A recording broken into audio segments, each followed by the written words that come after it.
இக்கிகை. ஆசிரியர் hectare Garcia மற்றும் Francis மிராய்சஸ். தமிழில் PSV குமாரசுவாமி. வாசிப்பது ரேவதி சங்கர். 6ஆம் பகுதியின் பிற்பகுதி. எதற்கும் கவலைப்படாதீர்கள். நீண்ட ஆயுளுக்கான இரகசியம் எதற்கும் கவலைப்படாதிருத்தலாகும். அதோடு உங்களுடைய இதயத்தை எப்பொழுதும் இளமை துள்ளுடன் வைத்திருக்க வேண்டியது முக்கியம். ஒரு புன்னகையுடன் உங்கள் இதயத்தை பிறருக்கு திறந்து விடுங்கள்.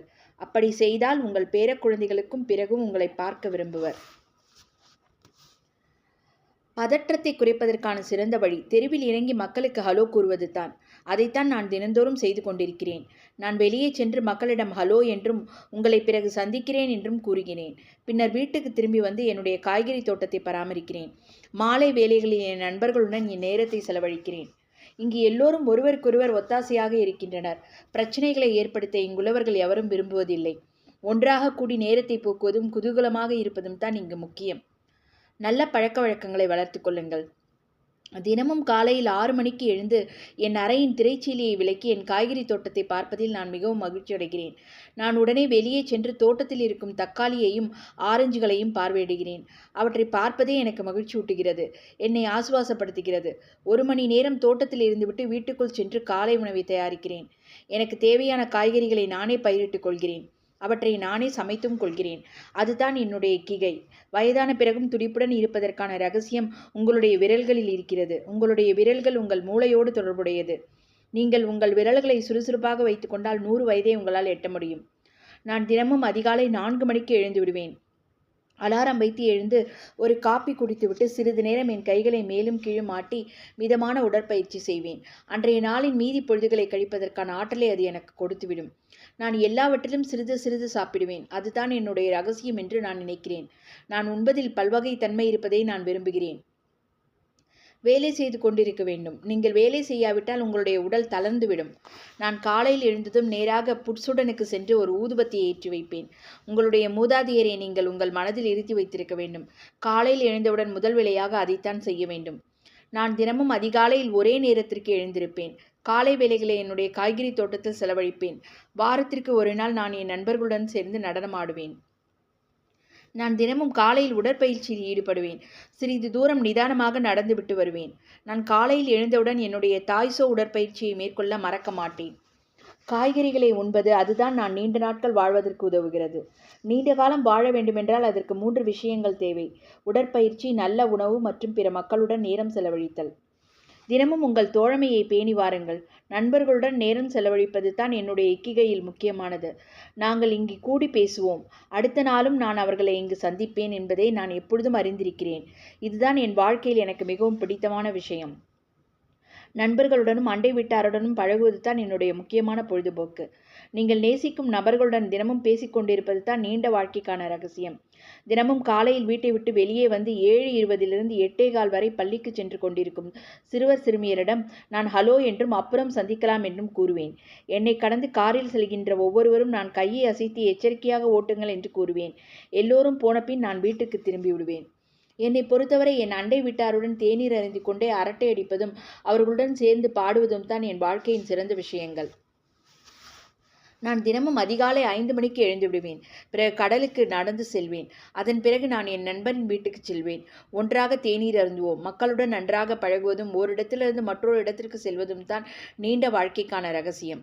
அவசரமற்ற ஒரு வாழ்க்கையை வாழுங்கள். எனக்கு நானே அவ்வப்போது மெதுவாக செய் என்றும் ஆசுவாசமாக இரு என்றும் கூறிக்கொள்வது தான் என் நீண்ட ஆயுளின் இரகசியம். வேக வேகமாக காரியங்களை செய்யாமல் இருந்தால் உங்களாலும் நீண்ட காலம் வாழ முடியும். முடைதல் எனக்கு பிடிக்கும். அதுதான் என்னுடைய இக்கிகை. காலையில் எழுந்தவுடன் முதல் வேளையாக நான் பிரார்த்தனை செய்வேன். பிறகு உடற்பயிற்சி செய்துவிட்டு காலை உணவை உண்பேன். 7 மணி அளவில் நான் என் முடைதல் வேலையை தொடங்குவேன். மாலை 5 மணி அளவில் நான் களைப்புற்று இருக்கும் பொழுது என் நண்பர்களை சந்திக்க கிளம்பிவிடுவேன். ஒரு நாளில் நான் பலவிதமான வேலைகளை செய்வேன்.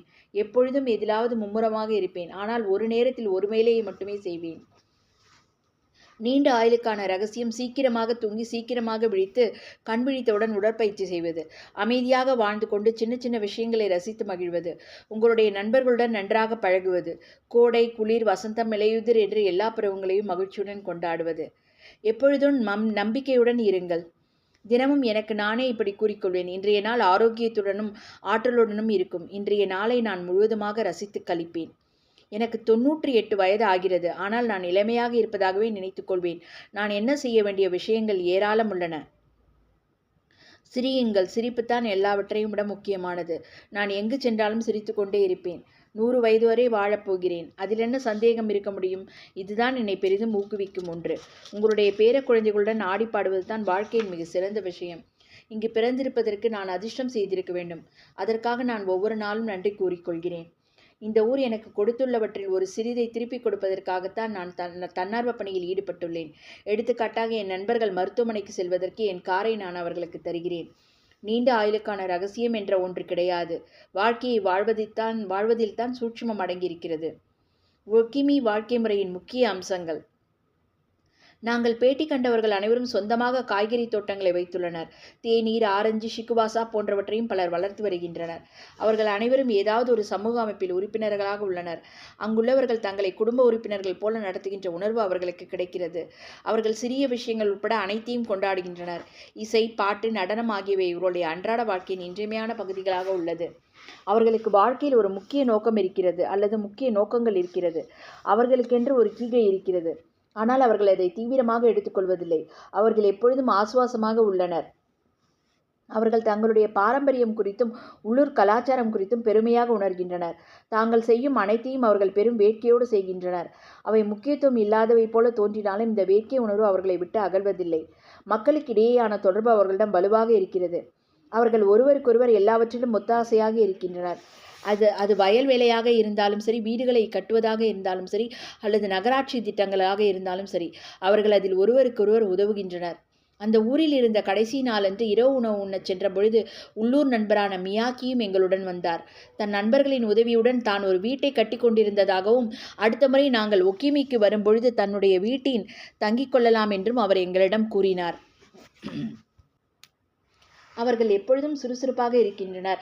ஆனால் தங்களுக்கு ஆசுவாசம் அளிக்கின்ற வேலைகளில் மட்டும் அவர்கள் தங்களை மூழ்கடித்துக் கொள்கின்றனர். எதுவும் செய்யாமல் ஒரு பெஞ்சின் மீது வெறுமனே உட்கார்ந்திருந்த ஒரு முதியவரை கூட நாங்கள் அந்த ஊரில் பார்க்கவில்லை. நண்பர்களுடன் சேர்ந்து பாடுவதற்கு, அண்டை வீட்டாரை பார்ப்பதற்கு, கேட்பால் விளையாட்டை விளையாடுவதற்கு என்று அவர்கள் எப்பொழுதும் எங்காவது போவதும் வருவதுமாகவே இருக்கின்றார்கள். தொடரும்.